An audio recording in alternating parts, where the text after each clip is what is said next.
नमस्कार, जनता टीवी देख रहे हैं आप। मैं हूं आपके साथ पूजा मोहन पांडे। बुलेटिन की शुरुआत करते हुए सबसे पहले आपको बता दें, दिवाली के ठीक बाद आज यानी कि 25 अक्टूबर को सूर्य ग्रहण लग गया है और एक तिथि की हानि है। ये इस साल का आखिरी सूर्य ग्रहण है। सूर्य ग्रहण दोपहर 2:29 पर लग चुका है और अब शाम को 6:32 तक ये सूर्य ग्रहण खत्म हो जाएगा। जबकि हरिद्वार में सूर्य ग्रहण 4:26 पर ही लग गया था और 5:28 तक ही रहने वाला है।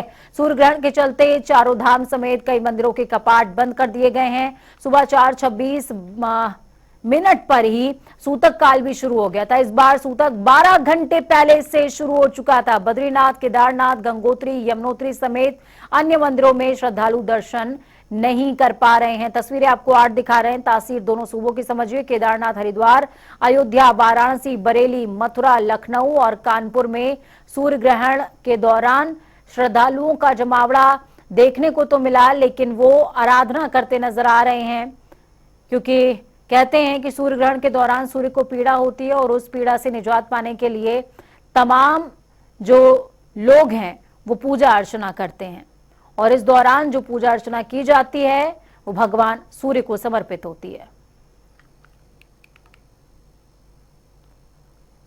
साल के अंतिम सूर्य ग्रहण को देखते हुए राजधानी देहरादून के तमाम मंदिर सुबह से ही बंद हैं। जहां भक्तों को पहले ही मंदिरों के कपाट बंद होने की सूचना दी गई, तो वहीं सूर्य ग्रहण को देखते हुए भक्तों ने भी मंदिरों से दूरी बनाई। ऐसे में मंदिर के पुजारी भी बाहर से ही अपने आराध्य देवों के दर्शन कर रहे हैं। देहरादून में शिव मंदिर के मुख्य पुजारी अरुण सत्ती का कहना है कि ग्रहण भले ही दोपहर के बाद है, लेकिन सूतक काल 12 घंटे पहले से शुरू हो जाता है, जिसकी वजह से सुबह करीबन 4 बजे के करीब ही पूजा अर्चना करके मंदिर के कपाट बंद कर दिए गए थे। वहीं अब शाम को साफ सफाई के बाद ही मंदिर में पूजा शुरू होगी। आज इस वर्ष का 2022 का अंतिम ग्रहण है, सूर्य ग्रहण, और ये जो है पूर्ण रूप से भारतवर्ष में, संपूर्ण भारत में जो है पूर्ण दृश्य है और इसका संपूर्ण जो ग्रहण का प्रभाव होता है वो होगा। जैसा कि आज प्रातःकाल 4 बजे से सूतक लग चुका है ग्रहण का, 4:30 बजे से, और पूर्ण रूप में जो ग्रहण लगेगा वो 4 बजे से है और 5:30 बजे तक ये पूर्ण ग्रहण है। तो इसमें जो है जिनका जो गर्भावस्था में है या जो तुला राशि के जातक हैं या जो शारीरिक रूप से दिव्यांग हैं, उनके लिए इस ग्रहण में थोड़ा परहेज, इधर ग्रहण के समय में विशेष तौर पे बाहर न आए या सूर्य के दर्शन न करें 4 बजे से और 5:30 बजे तक। और तदुपरांत 6 बजे बाद जो है अपना स्नान करके, गंगा जल से या गौमूत्र से स्नान करके अपने जो देवालय हैं, अपना जो घर है, उसको हम पवित्र करें और उसी के बाद हम दिन मतलब रात्रि की पूजा करें या जो भी अपना खाना पीना है वो करेंगे। चलिए ग्राउंड जीरो का रुख करते हैं। देहरादून से अजीत काम्बोज हमारे साथ में जुड़ चुके हैं। अजीत, ग्रहण का समय चल रहा है और ऐसे में जो पंडित जी ने बोला भी वो तमाम दर्शकों ने सुना भी है कि किस तरीके से किस किस राशि के विशेष लोग हैं जिनको खास ख्याल रखना है, और सबसे बड़ी बात ये कि मंदिरों में कैसी हलचल देखने को मिल रही है, क्योंकि श्रद्धालुओं के लिए एक तरीके से झटके जैसा है। दीपावली के बाद अमूमन देखने को मिलता है कि मंदिरों में भीड़ उमड़ती है, लेकिन इस बार तिथि की हानि है।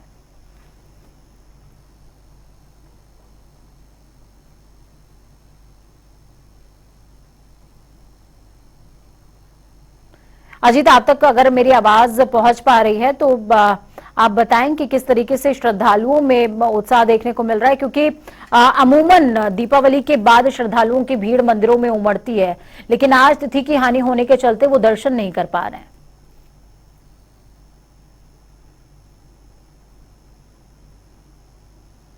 चलिए एक बार फिर से हमारी कोशिश होगी कि हम अजीत से संपर्क कर सके। तब तक राजधानी लखनऊ का रुख करते हैं। अनूप हमारे साथ में राजधानी लखनऊ से जुड़े हुए हैं।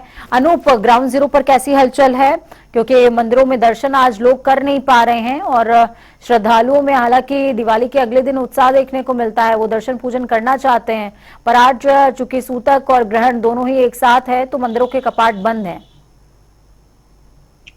देखिए पूजा, आपकी बात बिल्कुल सही है। लखनऊ में जो भी मंदिर, प्रसिद्ध मंदिर हैं, उनमें सुबह से ही ताला लग गया था, क्योंकि ऐसा माना जाता है कि सूतक काल जब से लगता है तभी से मंदिर में प्रवेश करना या फिर भगवान की मूर्ति को स्पर्श करना अच्छा नहीं माना जाता है। हम इस वक्त मनकामेश्वर मंदिर में खड़े हैं, कुछ तस्वीरें भी दिखाएंगे। इस ठीक पीछे मेरे गेट है कि मंदिर परिसर में कोई भी भक्त यहाँ पर आपको नहीं दिखेगा। मंदिर परिसर के बाहर से मैंने भी देखा, तमाम जो भक्त हैं वो आकर के भगवान को दंडवत करके और यहीं से चले जा रहे थे।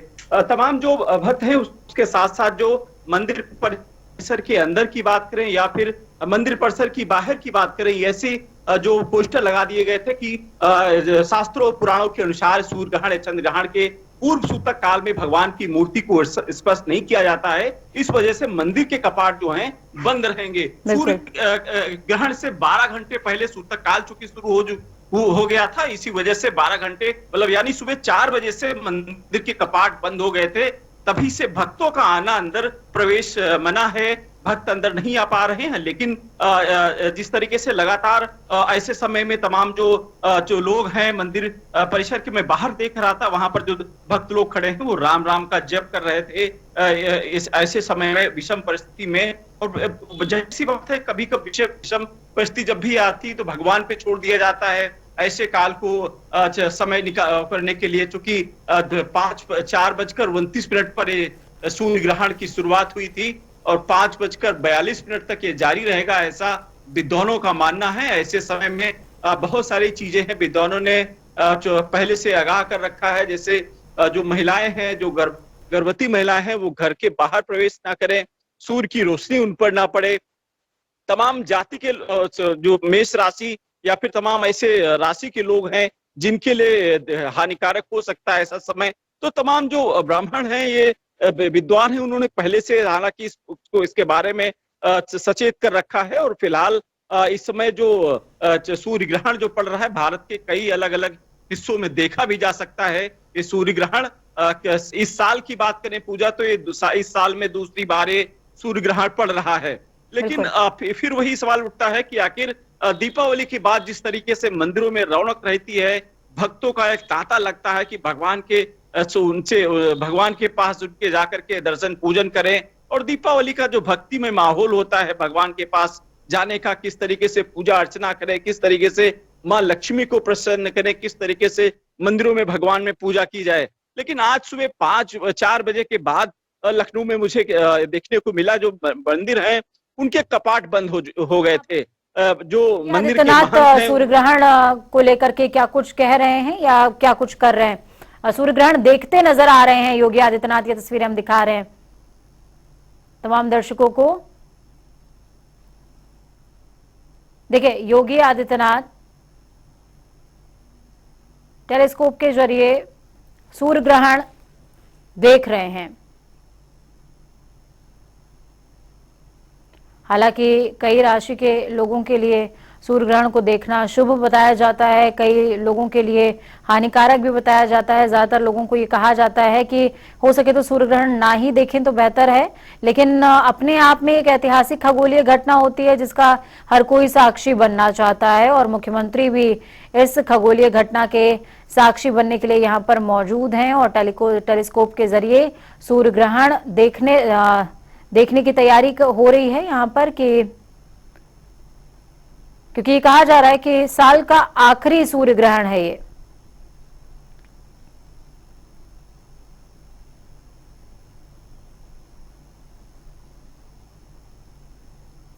चलिए, अनूप का रुख मैं करूंगी। अनूप, मुख्यमंत्री भी सूर्य ग्रहण को देख रहे हैं, वो तस्वीरें हम लाइव दिखा रहे हैं अपने दर्शकों को, जिसमें मुख्यमंत्री टेलीस्कोप के जरिए सूर्य ग्रहण, हालांकि एक बड़ी खगोलीय घटना है, इसका जितना पौराणिक महत्व है उतना वैज्ञानिक भी इंपॉर्टेंस है, क्योंकि सबसे बड़ी खगोलीय घटनाओं में से एक सूर्य ग्रहण और चंद्र ग्रहण को माना जाता है। और कहा जाता है कि सूर्य ग्रहण अपने आप में एक तरीके से सुंदरता का भी प्रतीक है, क्योंकि खगोलीय घटना है और इसका हर कोई दर्शन करना चाहता है, साक्षी भी बनना चाहता है। और ललक ना सिर्फ बच्चों में होती है, बड़ों में होती है, बल्कि मुख्यमंत्री में भी होती है। वो तस्वीर हम दिखा रहे हैं इस समय अपने दर्शकों को। बिल्कुल पूजा, आपने सही कहा कि जब भी इस तरीके से चंद्र ग्रहण या सूर्य ग्रहण होता है तभी सबके अंदर लालसा होती है कि किस तरीके से सूर्य ग्रहण होता है, क्या इसमें दुष्परिणाम हो सकते हैं या फिर क्या उसमें लाभ ही होते हैं। तमाम चीजों को लेकर मन में असमंजस सी रहती है, हर आदमी के अंदर ललक होती है। तमाम लोग पंडितों के पास पहुंच जाते हैं पूछने के लिए क्या किस तरीके से सावधानियां बरतनी चाहिए। आपको तस्वीर में दिखाते रहें क्योंकि मंदिर परिसर में जिस तरीके से सन्नाटा है, ठीक उसी प्रकार से मुख्यमंत्री भी आज इस जो खगोली जो आपने बताया कि स्थिति को देखने के लिए दूरबीन द्वारा देखेंगे, क्योंकि भारत में कई जगह पे देखा भी जा सकता है किस तरीके से सूर्य ग्रहण पड़ेगा, किस तरीके से सूर्य का जो रंग होता है, किस तरीके से उस समय हो जाता है सूर्य ग्रहण के दौरान एकदम लाल सा एकदम से सूरज हो जाता है। तमाम जो चीजें पहले जो इस तरीके से जब दिखता है तो उसमें देखा गया है, ठीक उसी प्रकार से मुख्यमंत्री भी कोशिश कर जिस तरीके से आपने बताया भी, तस्वीरें आपने दिखाई कि दूरबीन द्वारा मुख्यमंत्री खुद देखना चाह रहे थे कि सूर्य ग्रहण किस तरीके से पड़ रहा है और बिल्कुल, किस तरीके तमाम से खगोल शास्त्री अनूप उनके साथ में मौजूद हैं और मुख्यमंत्री बहुत प्रयत्न कर रहे हैं कि किसी तरीके से सूर्य ग्रहण दिख जाए। हालांकि खगोल शास्त्री कुछ अभी टेलीस्कोप को एडजस्ट करने का काम कर रहे हैं और कहा जाता है कि नंगी आंखों से नहीं देखना चाहिए सूर्य ग्रहण को, उसकी जो रेज होती हैं वो हानिकारक होती है, नुकसान डालती हैं। तो इस वजह से एक तरीके के ग्लासेस होते हैं जिनको पहनने के बाद ही सूर्य ग्रहण देखा जा सकता है। अजीत हमारे साथ देहरादून से जुड़े हुए हैं। अगर अजीत आपको मेरी आवाज सुनाई दे रही है तो ग्राउंड पर उत्तराखंड की हलचल कैसी है? क्योंकि जो तमाम श्रद्धालु हैं वो आज मंदिरों का रुख जरूर करते हैं, लेकिन सूर्य ग्रहण के चलते आज उनको मंदिरों से दूरी बनाए रखनी पड़ी।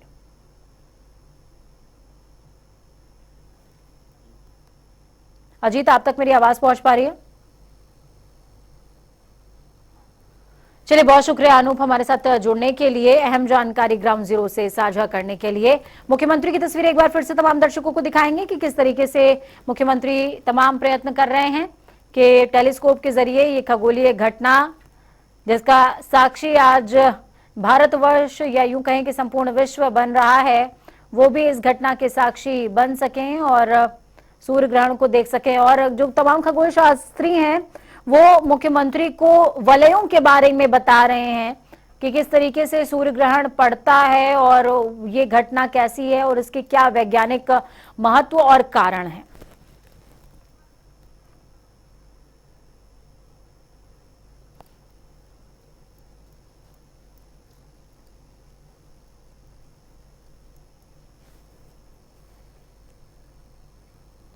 तो वहीं सीएम योगी आदित्यनाथ आज सुबह गोरखनाथ मंदिर में भ्रमण के बाद गौशाला में गायों की सेवा करते हुए नजर आए। उन्होंने गुड़ खिलाया। इसके बाद सीएम जनता दर्शन कार्यक्रम में भी शरीक हुए। प्रदेश के अलग अलग जिलों से आए फरियादियों की बारी बारी से सीएम ने समस्याएं सुनी हैं और समस्या सुनने के बाद अधिकारियों को तत्काल समस्याओं के निस्तारण के निर्देश भी देते नजर आए।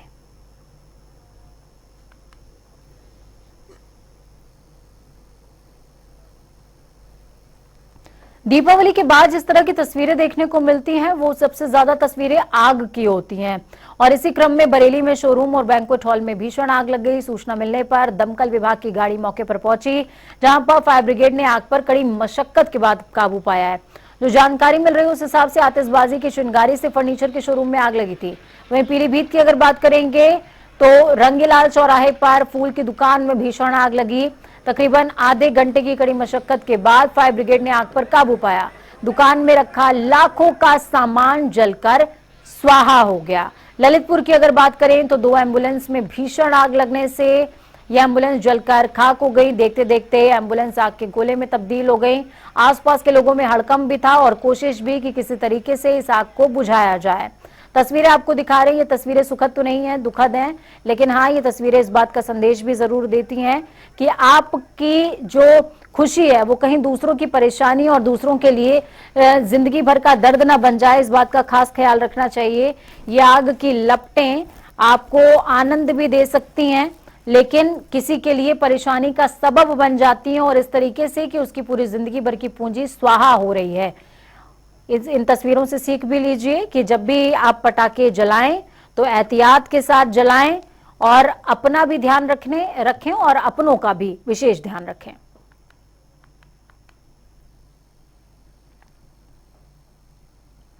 भगवान श्री राम की जन्मभूमि अयोध्या में भव्य राम मंदिर के निर्माण कार्य प्रगति पर पहुंच रहा है। प्रधानमंत्री नरेंद्र मोदी ने रविवार को इसके निर्माण कार्यों का निरीक्षण किया। मंगलवार को श्री राम जन्मभूमि तीर्थ क्षेत्र ट्रस्ट ने मंदिर निर्माण कार्य का मीडिया को अवलोकन करने का मौका दिया और निर्माण कार्य के बारे में जनता तक जानकारी पहुंच सके, जनता की जिज्ञासाओं को शांत किया जा सके। यही वजह थी कि मीडिया दाखिल हुई और उन्होंने निर्माण कार्य कितना आगे बढ़ा है इस बात की तस्दीक लोगों तक पहुंचाई है और मंदिर निर्माण की गतिविधियों से लोगों को रूबरू कराया है। इस मौके पर राम जन्मभूमि तीर्थ क्षेत्र ट्रस्ट के महासचिव चंपत राय, सदस्य डॉक्टर अनिल मिश्र सहित कार्यदायी संस्था L&T और टाटा कंसल्टेंसी इंजीनियर्स के अधिकारी भी मौजूद रहे हैं। आपको बता दें 2023 में बताया जा रहा है कि राम मंदिर बनकर तैयार हो जाएगा।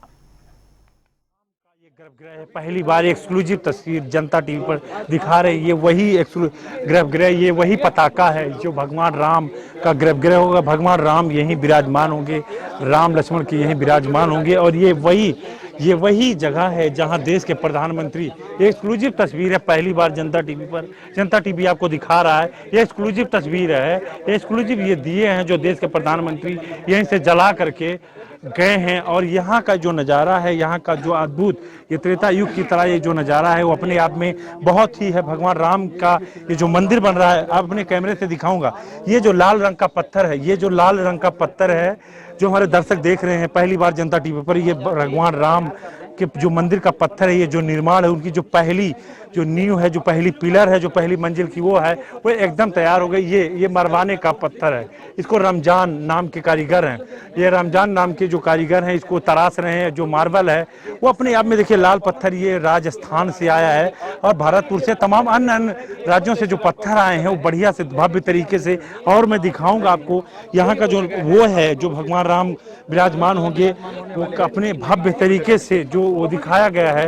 वो बल्कि जो राम भक्त हैं, जो राम देश के कोने कोने में जो राम भक्त हैं, वो आप देखेंगे यहाँ का जो नज़ारा है। पहली बार यहाँ पे मीडिया को अनुमति दी गई है कि जो राम भक्त हैं ट्रस्ट ने पहली बार मौका दिया है कि यहाँ के जो पत्रकार हैं उनको बुलाया गया था। कल परसों प्रधानमंत्री जी आए थे और ये पूरी जो जगह है, ये जो 70 एकड़ में जो राम मंदिर बनना है, ये आप देखो कि किस तरीके से पहले की तरीके से कितना कंप्लीट हुआ है, कितनी तैयारियां हो चुकी हैं और कितना जो अपने आप का ये माहौल है, जो खुशनुमा वो है, वो भगवान राम के गर्भगृह का है। और ये भगवान जो हर आम जनमानस देश विदेश में बैठा है वो राम मंदिर का निर्माण को देखना चाहता है। तो ये एक्सक्लूसिव तस्वीरें हैं, ये देखिए कितना मीडिया का जमावड़ा लगा है।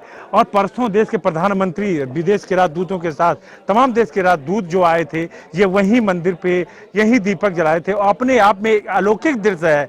ये पहली बार मीडिया को बुलाया गया है भगवान राम के गर्भगृह दिखाने के लिए, अपने आप में भव्यता का प्रमाण है। और ये त्रेता युग का आगाज है, जैसे भगवान राम अयोध्या आकर के जो जिस तरह से भगवान का मंदिर का निर्माण हो रहा है, वो अपने आप में एक बहुत ही भव्य तरीके से ये मंदिर का निर्माण हो रहा है। और जो देश विदेश में बैठे हैं राम भक्त, उनका ये सपना जरूर पूरा हो रहा है।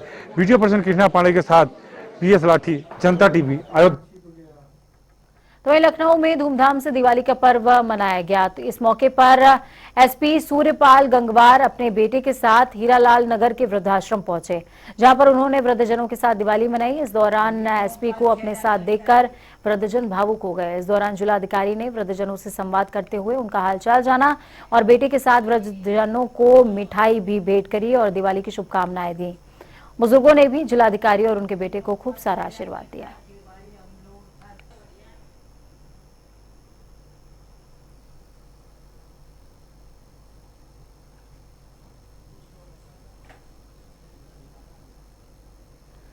तो वहीं दूसरी तरफ कोरोना संक्रमण के बाद लोगों ने इस दीपावली पर्व को बड़े ही हर्षोल्लास के साथ मनाया।